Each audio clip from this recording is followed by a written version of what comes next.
Ноутбукты ашып қалсам, мүмкін атамды тез арада үйлендіру керек пе?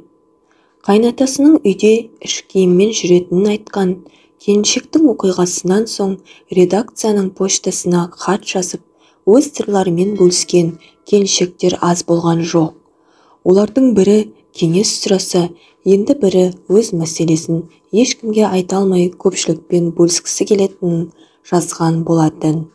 Сондай жағдайлардан ыңғайсыздыққа тап болып жүргендердің бірі шымкенттік келіншек Жансу. Ол тілшіге айтып берген оқиғасында қайнатасымен бірге үйінде қалуға қорқатынын жеткізді. Қайнатам жақсы адам, білімді, қызметте болған. Артық әңгімесі, оғаш қылығын көрген емес едім. Бірақ соңғы кездегі іс-әрекеті көңіліме қонбай жүр, деген ол атасын бірнеше рет ұстап алғанын айтып берді. Келіншектің айтуынша қайнатасы эротикалық фильмдерді жиі көретін болған. Ең алғаш рет байқағаным, үйдегі ноутбуктен кино ашық тұрған парақшаны жабуды ұмытып кетіпті. Теледидардың астындағы сөреде тұратын, оны отбасымызбен пайдалана беретінбіз. Жұмысыма қажет болып ашсам, фильм орта белінен тоқтап тұр екен. Бетіндегі суретті көріністен не істерімді білмей ыңғайсызданып жаба салдым.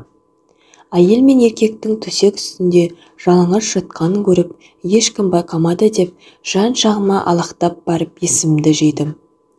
Оны 6-шы сыныпқа өткен үлкен ұлым көрді ме деп ойладым. Басқа ешкім ойыма келмеді, тіпті күдігім де болған жоқ. Балама ұрсып, сосын әкесіне айттым. Ол мен емес дейді, біз сенбедік. Сөйтсек қайнатам екен. Оны да мен кездейсоқ біліп қалдым. Бірде жұмыста мазам болмай ертерек келдім.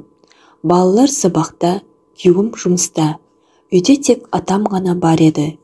Үйге кіріп, ас үйдің су ішіп едім.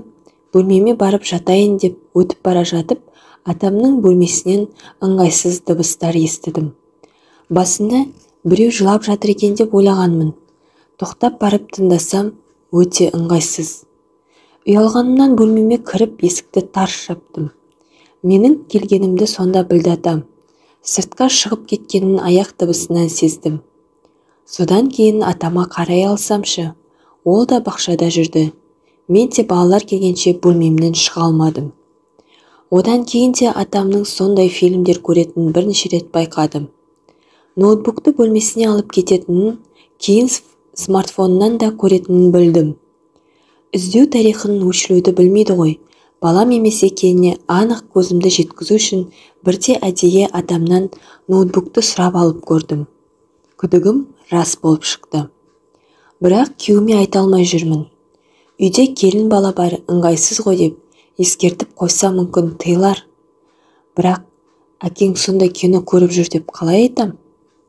Егер енем тірі болғанда мұндай болмас еді.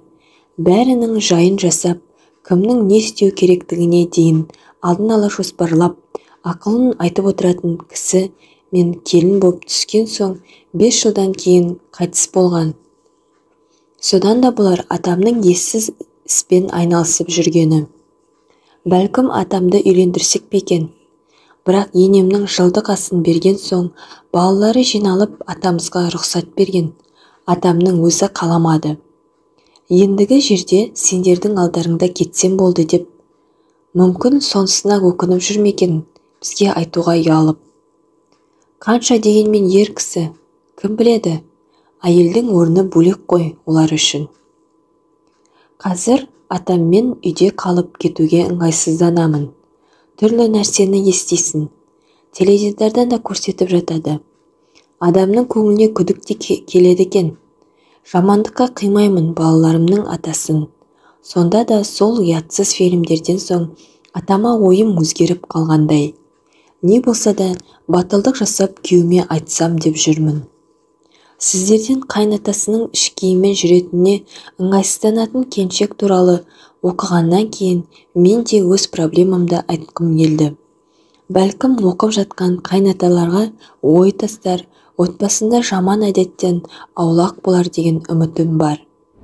Қанша дегенмен иба ізет сақтаған халықпыз.